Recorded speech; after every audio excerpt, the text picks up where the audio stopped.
Okay, everyone, back with me for part two. Apologies, I tried to keep this to a 15-minute video so we could put it on YouTube, but it's just too much to get through that I want to help you with for the group planning exercise. So part two of the introductory stuff for the group planning exercise for Oxford University Air Squadron. We were just talking about indicated airspeed and the benefits of flying at altitude. The same indicated airspeed will give you a greater TAS as you climb, so height is good. Once you understand the difference between ground speed, true airspeed, and indicated airspeed, that will allow you to correctly do a speed, distance, time calculation.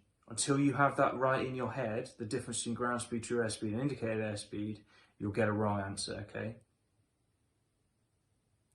Last thing then, instrument flying. So you are predominantly taught on the elementary flying training syllabus to fly Victor Mike Charlie, VMC, visual meteorological conditions. We want you to see the clouds and see outside you. However, we will teach you instrument flying also because it's a valid skill.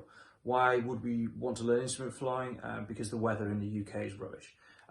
Partially, yes. Instrument flying is a very valuable skill because military flying, as well, civil flying as well, but military flying must take place. The war does not stop because it's raining. You must be able to do your job in good weather or bad. Also, if you're doing a navigation exercise and you must get to a base, if there's a rain or thunderstorm or something over that base, thunderstorm, bad example because you're not going to go, but if there's a rain shower over that base, you're probably going to need instrument approach to get in, or you're not going to be able to deliver supplies to that base. So it's a very valuable skill, closely related to night flying.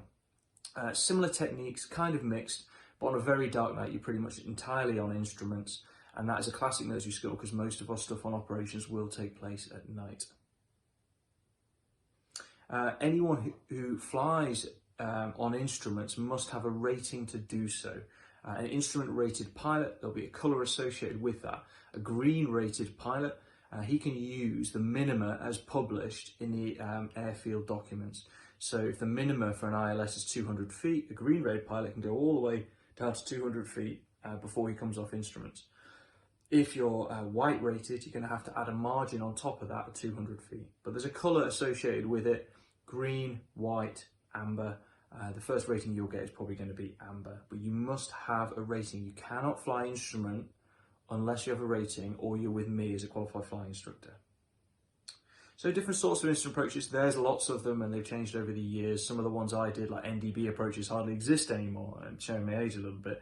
And much more RNAV and GPS approaches. But I just want to talk about a few of the big hitters because it'll help you with the exercise, and also there's some of the ones that'll be more familiar that you're going to do with us at Benson in your time in Oxford Uni Air Squadron. First one I want to talk about is the instrument landing system, the ILS. This is probably the most simple one to use. It is a instrument in the cockpit, and it comes up on your EHSI as well. And it'll be a pair of a crosshair in pink that shows you that you're coming down the tube to meet the ILS beam, the localizer beam, at the runway. And it's a very accurate system, and it's pilot interpreted in the cockpit, which is why it's really useful. So it's slightly lower workload for air traffic. Very common systems, what airliners tend to use when they're coming in. It'll be an RNAV that links to an ILS system. We don't use the marker system so much anymore, but they are available and you can hear them. This is an older system with the needles here. The OBS is an older version of an ILS, which we have in the tutor. So it's worth a look next time you see me flying an ILS. But an ILS is a very good, accurate system, and it will commonly get you down to about 200 feet at your destination airfield, pilot interpreted. Another one, if the picture comes up, is a PAR. Precision approach radar, similar to an ILS, and actually a PAR will probably monitor you on the ILS to make sure you're safe. This is air traffic monitoring you, and you can see a little air trafficker there looking at his screen. Very, very skillful application by the air traffickers to do this, especially with strong winds. But this is a very accurate system as well. They can get you all the way down to 200 feet. So the PAR is another good system. There's the SRA as well, VOR DMEs, there's all sorts of instrument approaches. But they're the two big precision approach ones, the ILS and the PAR. But not every runway is fitted with an ILS or a PAR. Sometimes you will need to get to an airport, but the runway you need will not be available because of the wind. The wind is out for that runway. So this brings in something called a circling approach. So a circling approach, what you will do is you will do an approach to a runway that has a functional ILS. You'll pop out at a slightly higher height, often around 500 feet, which allows you to break off that instrument approach, get the visual features on the floor, and then maneuver onto the runway you actually want that's into wind.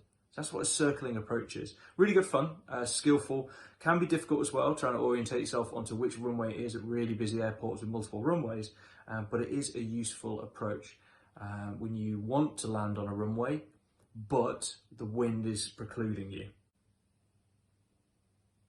And we're going to explore a lot of these in your time on Oxford Uni Air Squadron once COVID-19 is finished, because instrument flying is a very, very useful skill used in civilian and military flying, and it's a good indication as well when you've got that fine motor control that you'll be good at formation flying, in my personal opinion. Right, that's it actually. So part 2, much shorter. Now I've really whizzed through some really big and meaty topics here. Now, these are the sorts of things that when we get back to the squadron and we start having regular lecture nights again and time on the squadron, that I want to explore in more depth. And APO Lagarde has offered to set up a flying club as well for you guys to talk about some of these things in more details. And that's what I want to do as well. I want to get back in a flying suit, have a shave, and talk to you about how wing works, how lift is created, all these sorts of things, talking more detail about the weather, because understanding the weather is key. This is just a little introduction to whet your appetite and to help you with the group planning exercise. Okay? Right, I'll see you soon.